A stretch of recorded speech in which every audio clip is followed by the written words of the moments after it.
Hello everybody out there in YouTube land, and welcome to DC Fans United. So today I am going to be talking about Wacky Raceland number 2, and I've done a review of Wacky Raceland number 1, so be sure and check that out if you haven't already. And I also have a quick shout out for my friends over at outrightgeekery.com. It's a cool geek website, and I've got a link for them in the description box. So issue 1 had 3 covers, but issue 2 only has 2, which is perfectly fine. There's the main cover and the variant cover. I like the main cover better, which is unusual. Usually the variant covers tend to be better. In this case, I like the main cover better because it shows Muttley and Dick Dastardly, who are the central characters in this comic, and it's drawn really well, and the colors are brighter and I think better than the colors throughout the comic, which aren't bad, it's just their world is really kind of dingy and gray.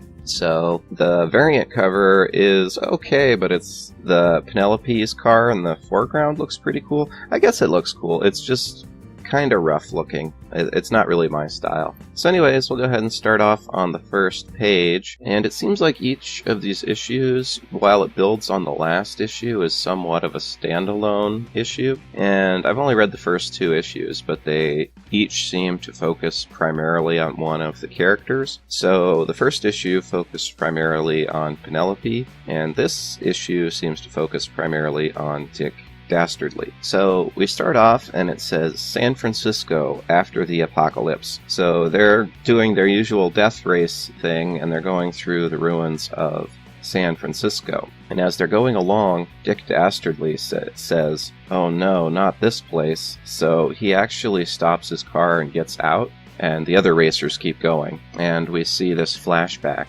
And even before the apocalypse, apparently he was kind of a jerk. Actually, he was really a jerk. So he's really rich too.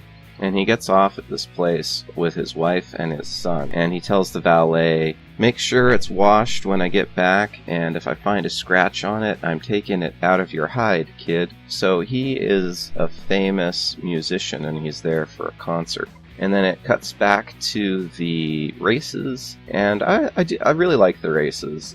I think they're pretty cool looking. You know, I did watch the cartoon way back in the day, and sometimes I would kind of imagine it being more intense, like with higher stakes, so that's definitely the case here.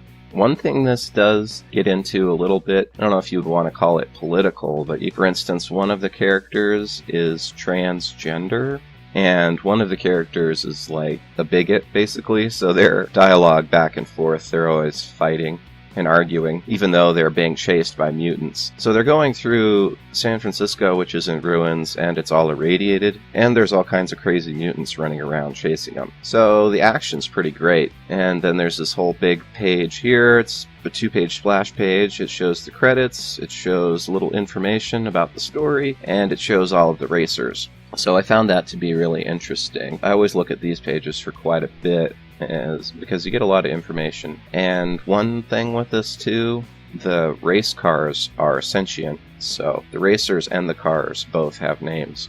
So we go to the next page, and Dastardly is looking around in the ruins of the concert hall, and we see a flashback, and this is another instance where he was kind of a jerk. He's looking at a picture of himself, and he says, "I told them to use a wider shot. Someone's going to be at the unemployment office tomorrow." So you can tell he's really snooty and mean, and they bring out a violin and show it to him. And then we go back to the apocalypse times, and now things go from bad to worse, because the mutants that are chasing them start screaming. So they say, "Oh, listen to them scream," and then she's like, "Oh crap, they're not screaming because of us, they're screaming because of them." So in this post-apocalyptic world, I don't know if it was from a world war or what, but there are nanomites, which are little tiny robots, or they're called nanites. And these ones are programmed to eat human flesh. So they are just like a swarm of little tiny bugs that are mechanical and eat humans. So really, really awful. And what happened in the past here with Dastardly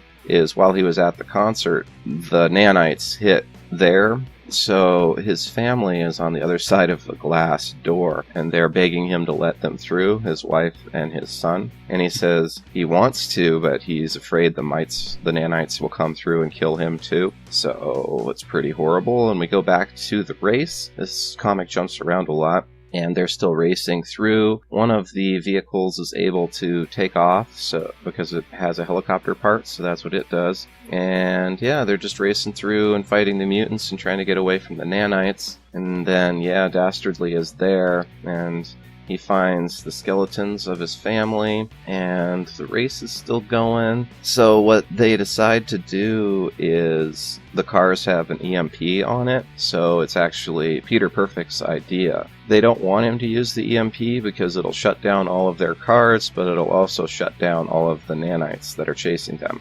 So he goes ahead and does it anyway, even though a lot of them don't want him to. And so they're pretty happy, though, because all the nanites are stopped. So they get out of their cars, and they're just going to try and run to the finish line. And then we see Dastardly. It's pretty dark. He's, sitting there with, all the skeletons and the bones and stuff. And then it flashes back to when he is actually first inducted into the races. So after his family dies and he's sitting there, he is lifted up by the announcer, who's like the sentient being that's in control of all these races. So he puts a car together for him and gives it sentience, and he tells Dastardly that if he wins these races, he will resurrect the, his family that died. So then we jump back to the race, and I thought it was pretty cool. They're all just running. They're running for the finish line, but then one of them gets trapped, so they're all trying to stop and help him. Because this car is a whole mob of guys, so they go back to help one of them, and everyone else is running for it, and then Dastardly comes up and